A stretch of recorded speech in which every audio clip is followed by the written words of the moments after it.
Eu quero convidá-los neste momento para que abramos as nossas Bíblias, que encontra-se no Novo Testamento, livro de Atos dos Apóstolos, no primeiro capítulo.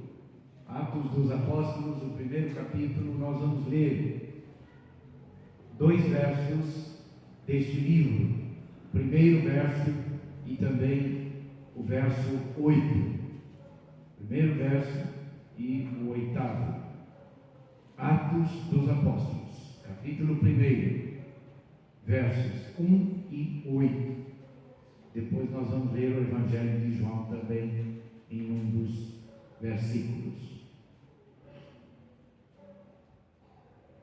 Encontramos aqui nesta palavra de introdução em Atos dos Apóstolos, que diz assim: escrevi o primeiro livro, ó Teófilo, relatando todas as coisas que Jesus começou a fazer e a ensinar.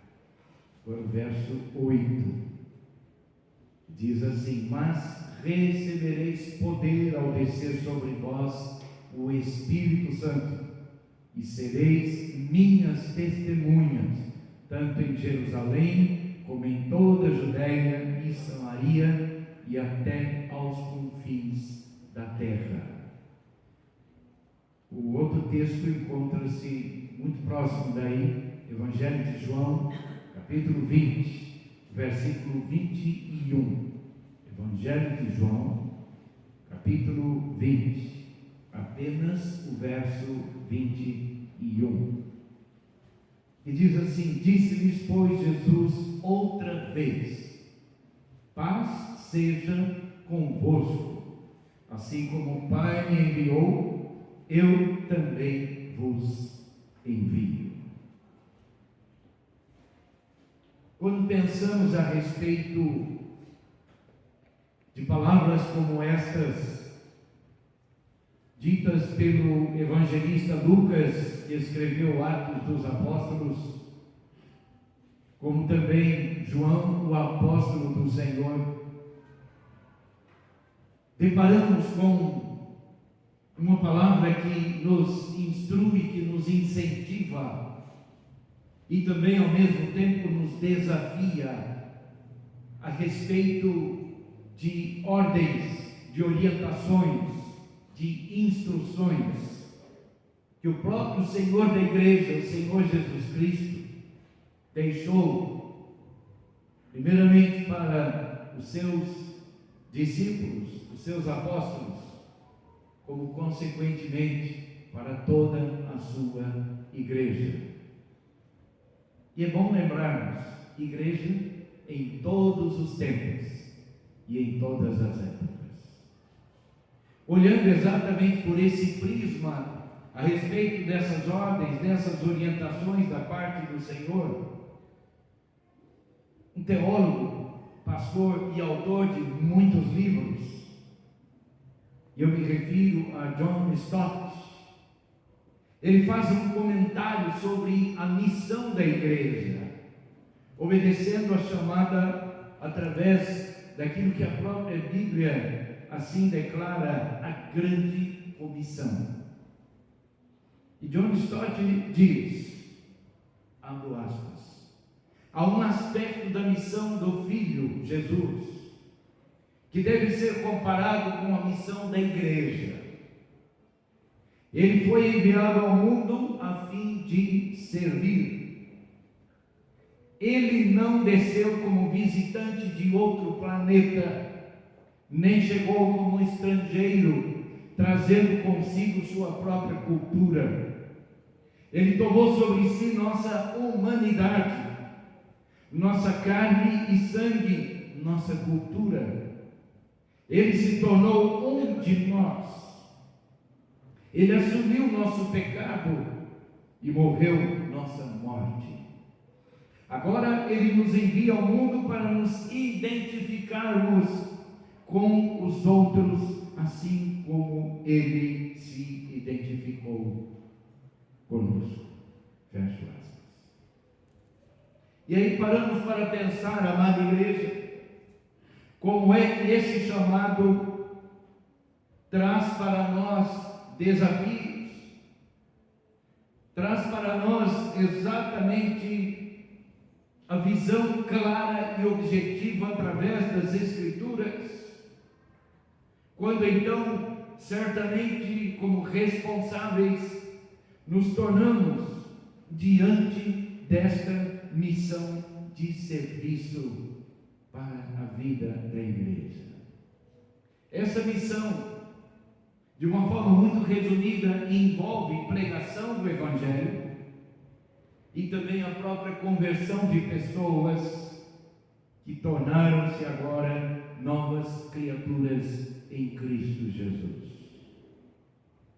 Esses textos bíblicos que nós lemos no livro de Atos dos Apóstolos e também no Evangelho de João, nos direcionam agora como servos de Deus que somos, para que haja da nossa parte o envolvimento nesse grande empreendimento, que não é apenas físico ou material, mas é muito mais do que isso, é um empreendimento para uma missão de serviço.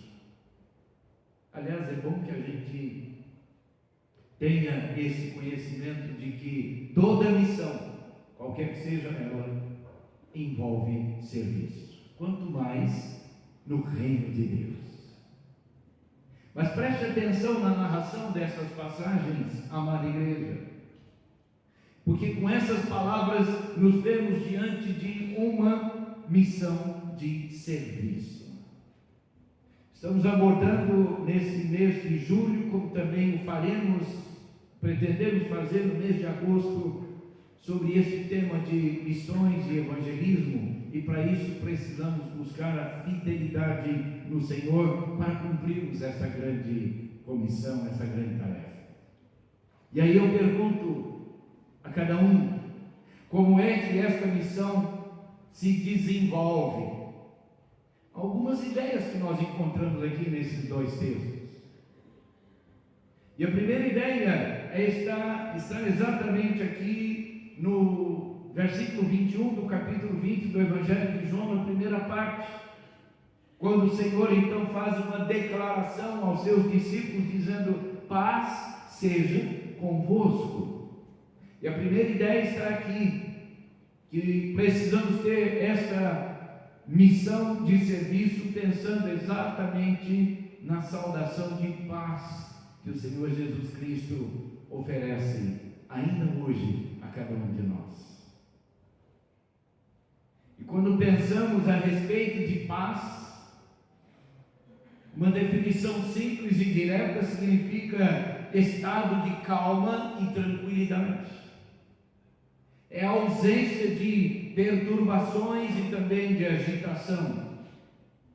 Ainda que saibamos, se estivermos em um determinado ambiente externo, passando por lutas e tribulações, mas nós sabemos que, mesmo passando por algo agitado, perturbações, mas nós temos dentro de nós a verdadeira tranquilidade e a verdadeira paz que o Senhor nos oferece. Nessa missão de serviço, nós oferecemos paz aos outros, aqueles que convivem conosco, quer sejam os nossos familiares, vizinhos, amigos, colegas de estudo, de trabalho, por onde quer que andemos. Vamos lembrar que o próprio Jesus Cristo nos ensina que nós somos luz do mundo e sal da terra, e por onde quer que nós andemos, nós devemos viver esta tranquilidade, esta paz que o Senhor nos oferece. E Ele nos oferece não porque nós temos algum merecimento, mas Ele nos oferece porque Ele um dia nos amou, a ponto de pagar pelos nossos próprios pecados com a sua própria vida. Com a saudação de paz, nós podemos entender claramente que o propósito do Senhor da igreja, do Senhor Jesus Cristo, é que nós estejamos desenvolvendo este ministério, esta missão de serviço, com este propósito. O propósito de nós transmitirmos paz aos outros. Eu não sei se você já teve esta experiência. Por diversas vezes, permitam-me usar esta expressão, Deus tem me dado estas oportunidades. Eu não creio que seja pelo fato de um dia ter sido chamado para o pastorado, mas é a experiência que cada um de nós, eu e você, cada um de nós podemos ganhar, podemos adquirir, podemos crescer nesta experiência com o Senhor. Quando de repente você está em um determinado ambiente e as pessoas olham para você e dizem assim: você tem algo de diferente na sua vida. Já aconteceu isso com você? E às vezes as pessoas não sabem definir o que é que pode ser, o que é que está acontecendo, mas elas dizem assim: você transmite uma paz muito grande. Mas nós temos que entender que é exatamente esta paz verdadeira, maravilhosa, que o Senhor Jesus Cristo coloca não apenas no nosso coração, mas mais que isso, Ele coloca também no nosso próprio visual. O quanto é importante as pessoas olharem para nós e verem que realmente nós temos algo de diferente na nossa vida. Daí a gente está no caminho certo para poder dizer, como aconteceu há pouco tempo atrás, lá em Bauru, no hospital, quando eu estava saindo, quando estava ali cuidando do meu irmão, e aí uma das atendentes lá na portaria, eu já estava a uma certa distância, ela levantou a voz e disse: olha, o Senhor transmite muita paz. Eu virei para ela e disse: é Jesus na minha vida. O quanto isso é importante, o quanto isso vale a pena, porque nós, como igreja do Senhor, individualmente e coletivamente, nós estamos e precisamos estar prontos, amada igreja, para que nós possamos viver a missão de serviço ao Senhor Jesus Cristo. Mas não é só essa ideia maravilhosa da paz. Há algo mais que nós podemos aprender da palavra de Deus, a segunda parte do mesmo verso 21 de João 20. Quando há aqui uma ordem específica, preste atenção nisso, há uma ordem específica. Quando o Senhor diz assim: eu também vos envio. Foi isso que Ele disse. E aí nós temos que parar para pensar exatamente sobre a questão da obediência. A obediência a essa ordem não é uma questão de opção. Precisamos estar bem conscientes dessa realidade. E talvez alguns por aí afora chegam até mesmo a dizer: que outros exerçam essa missão. Ou então, uma pessoa pode dizer: eu não fui chamado ou chamada para isso, para essa missão. Ou ainda outros ainda podem dizer: eu não tenho jeito. Ou quem sabe ainda alguns podem dizer: eu não tenho tempo. Mas saiba disso. Essa ordem não foi dada apenas para os apóstolos, para aqueles que viveram na igreja do primeiro século. Eles foram a igreja nascente, sim, nós sabemos disso, a igreja do primeiro século. Eles foram os primeiros representantes, sim, nós sabemos disso. Mas a partir daí, a Bíblia é muito clara nisto. Nós temos que entender que a partir daí todos os salvos em Cristo receberam essa mesma ordem. E aqui eu cito mais uma vez John Stott, quando ele diz ainda no mesmo artigo a respeito da pessoa do Senhor Jesus, ele diz assim, que Jesus fez a sua missão, ou fez da sua missão um modelo para a nossa missão, dizendo: assim como o Pai me enviou, eu também vos envio. Jesus é um modelo. Não adianta a gente sair por aí dizendo assim: eu não tenho tempo para isso, eu corro muito, eu não tenho jeito, vou deixar para outras pessoas, vamos deixar para os líderes da igreja, vamos deixar para os missionários, eles foram chamados para isso, vamos deixar para os pastores, para os evangelistas.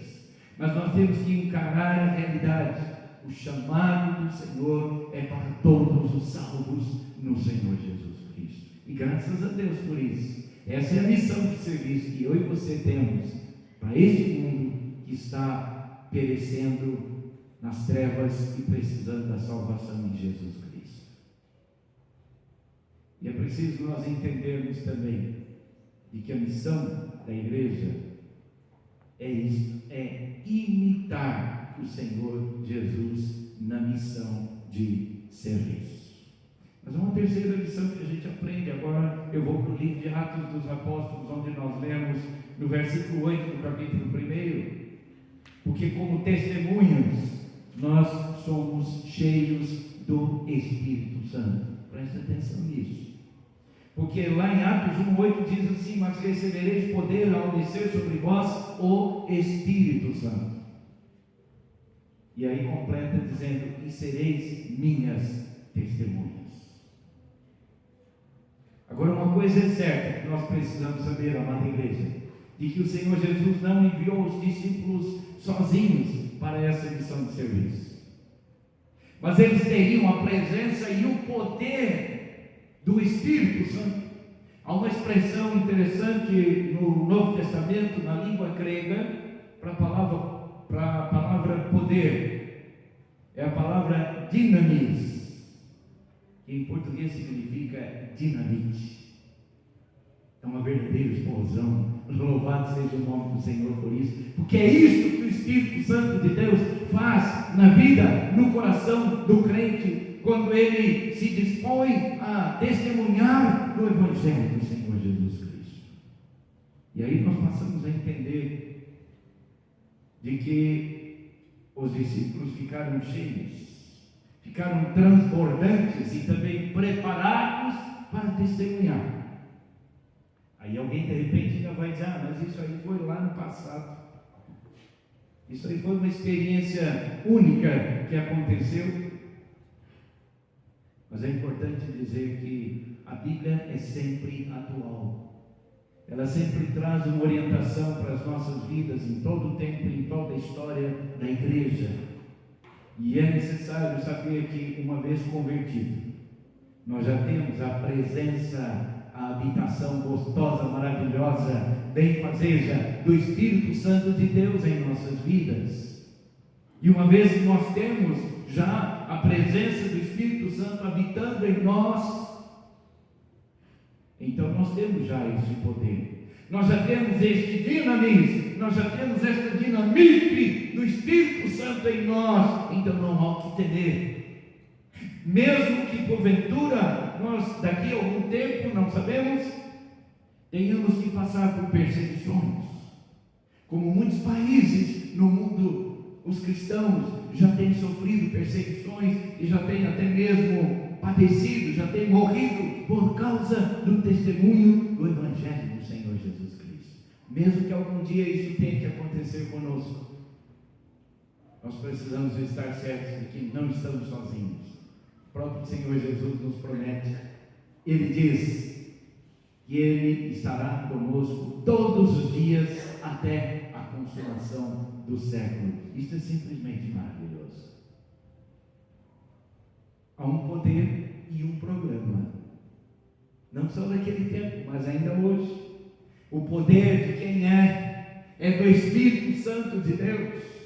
E o programa, qual é? O programa é a evangelização do mundo.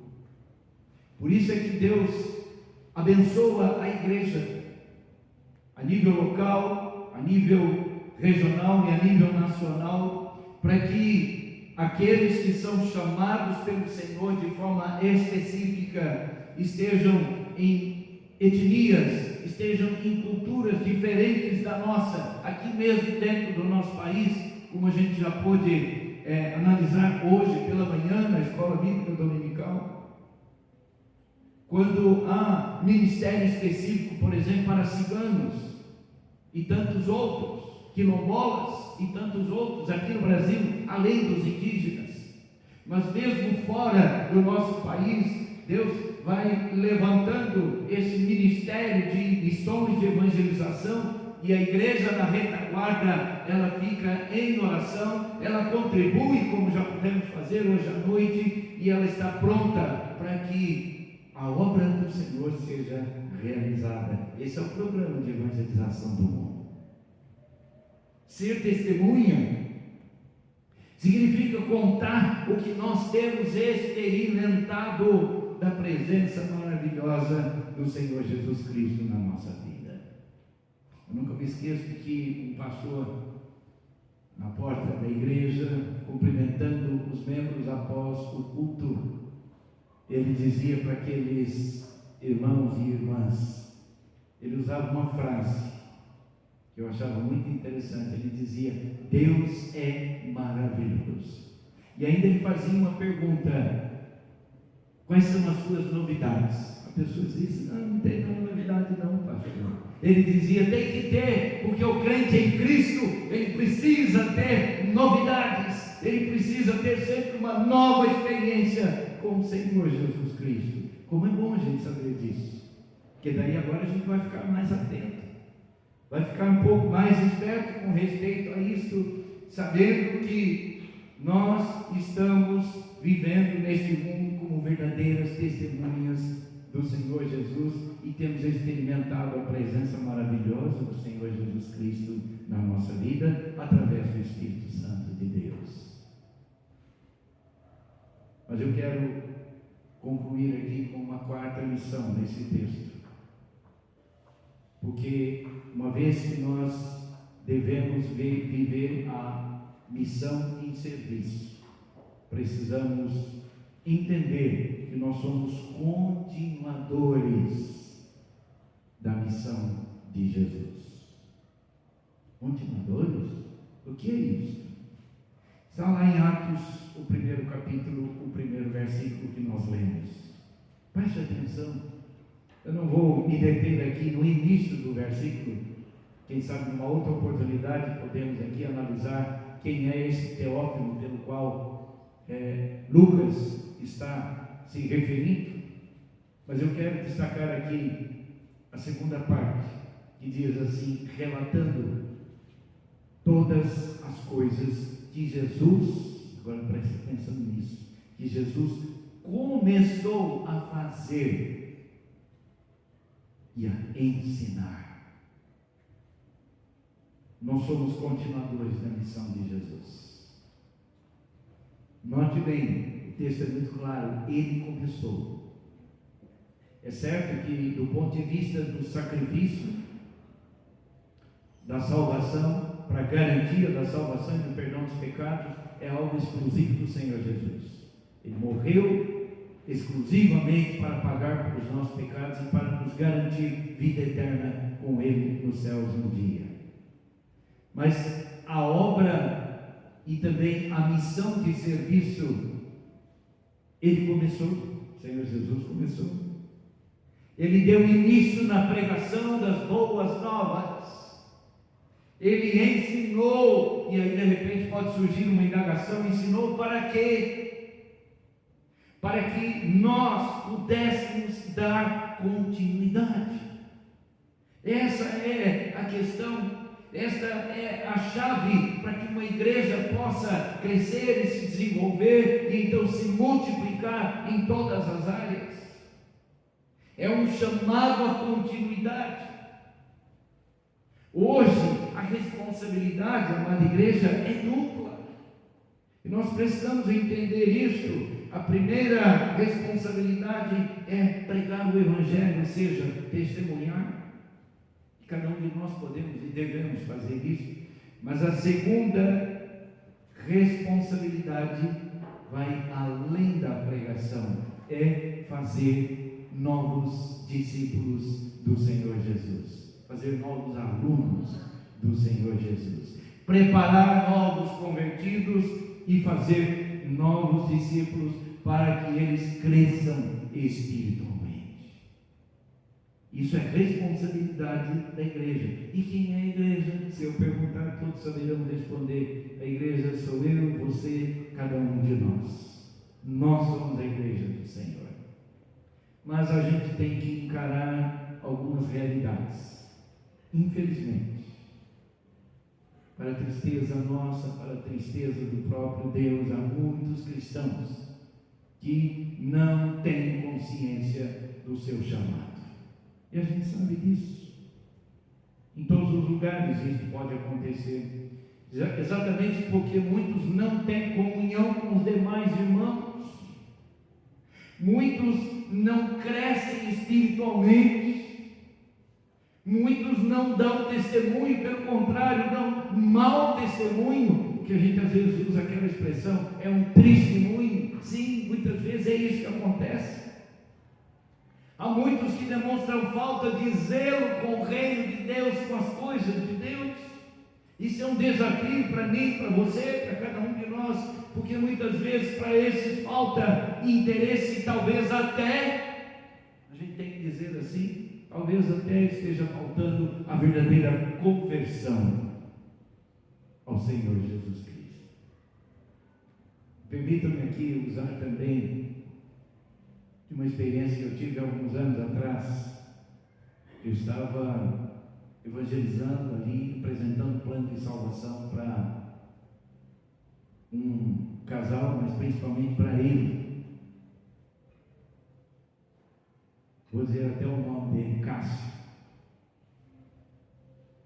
E ali estava no sofá na casa deles, do lado dele, apresentando o plano de salvação. Quando eu terminei, ele aceitou, ele se voltou para o Senhor. Eu percebi que a esposa, a Leila, ela estava chorando. Pensei, ela estava chorando porque está louvando a Deus pela aceitação do seu esposo, do seu marido, ao Evangelho do Senhor Jesus. Passou um certo tempo, ele inclusive professou a fé, foi batizado, tornou-se membro da igreja. Mais tarde, depois que eu havia saído ali daquela igreja, ele tornou-se presbítero, tesoureiro da igreja, e hoje ele continua com a sua família lá em Brasília, firme nos caminhos do Senhor. Passou algum tempo, a Leila chegou para mim e disse assim: pastor, o senhor lembra aquele dia que o senhor apresentou o plano de salvação para o meu marido? Eu falei, lembro. O senhor percebeu que eu chorei? Eu falei, lembro. E ela era membro da igreja. Ela disse, naquele momento eu estava aceitando Jesus como meu salvador pessoal. Às vezes a gente pode até não entender muitas coisas, né? Mas como ela já era membro da igreja, e como é que não tinha certeza de salvação, isso pode acontecer, porque nós precisamos estar certos de que apenas o fato de sermos membros de uma igreja pode não ser tudo. Eu conheci um ex-pastor, que ele olhou para mim, eu ainda era seminarista naquela época, ele disse, eu admiro a tua fé. Eu concluí, nem fé ele não tem mais. Quantas vezes nós precisamos estar despertos com relação a isso, meus amados? E precisamos estar pensando como é que pessoas assim poderão dar continuidade à missão que o Senhor Jesus Cristo estabeleceu e ordenou. Não poderão. É preciso que haja mudança de vida, é preciso que haja transformação, conversão, testemunho, para que assim nós estejamos nos lembrando sempre da nossa responsabilidade. Vamos continuar a missão de Jesus, porque o texto aqui diz que ele apenas começou, e quem dá a continuidade é a igreja do Senhor, no tempo e na história, nos séculos. E agora, e hoje, nós também temos essa responsabilidade. Eu quero concluir. E então, observar com a amada igreja de que a missão de serviço tem seu propósito na responsabilidade de cada um de nós. Pensemos nisso. Nós somos parte da grande comissão chamados pelo Senhor. E E como igreja, nós temos que superar muitos limites, não só espirituais, não só morais, mas também limites geográficos, porque é isso que nós encontramos. Nós temos que alcançar os perdidos onde quer que eles estejam. E aí a passagem bíblica de Atos 1:8 diz que é em Jerusalém, na Judéia, em Samaria e até aos confins do mundo.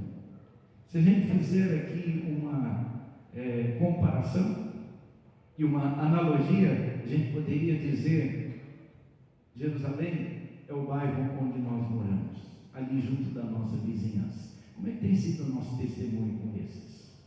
Como é que tem sido a oportunidade da parte de Deus para a gente falar de Jesus para essas pessoas? Mas também Judéia pode aqui envolver, nessa analogia, a cidade onde moramos, onde residimos. Samaria, quem sabe, pode envolver uma região geográfica maior, o próprio estado, e até os confins do mundo. Se nós não podemos chegar na Ásia, se nós não podemos chegar no Oriente Médio, se nós não podemos chegar em outros lugares tão distantes, mas nós podemos dobrar o nosso joelho e nós podemos orar e clamar ao Senhor por aqueles que estão sendo enviados, e nós podemos contribuir na obra do Senhor para que a obra continue e esta missão de serviço possa ter o seu cumprimento. Assim estaremos então cumprindo a missão de serviço determinada pelo Senhor. Você encara esse desafio? Isso é um desafio para cada um de nós. Você se dispõe? O desafio é de acordo com o cântico do hino que nós entoaremos neste momento. É o hino 311 do nosso Inário Novo Cântico, que diz: avante, avante, ó crentes, soldados de Jesus. Nós fazemos parte do exército do Senhor Jesus. Que estejamos prontos a cada momento para testemunhar, pregar o Evangelho e fazer discípulos. Que Deus nos abençoe hoje e sempre. Amém. Avante, avante, ó crentes, soldados de Jesus, erguei seu estandarte, lutai por sua cruz, contra os inimigos, grandes multidões, descanso comandante, filhos batalhões. Avante, avante, ó crentes, por Cristo pelejai, vestir sua armadura, em seu poder marchar, no posto sempre achados, levantei oração, em meio dos perigos, seguindo o caminho. Avante, avante, ó crentes, abraço triunfal, após combate o vento, virá a paz final. Então eternamente será o vencedor, no céu glorificado, com Cristo Salvador. Salve a bênção. A graça maravilhosa do Senhor Jesus, o amor infinito de Deus, o nosso Pai, a comunhão e as ternas consolações do Espírito Santo repousem sobre vós, amados, sobre todo o povo de Deus, hoje para todo sempre.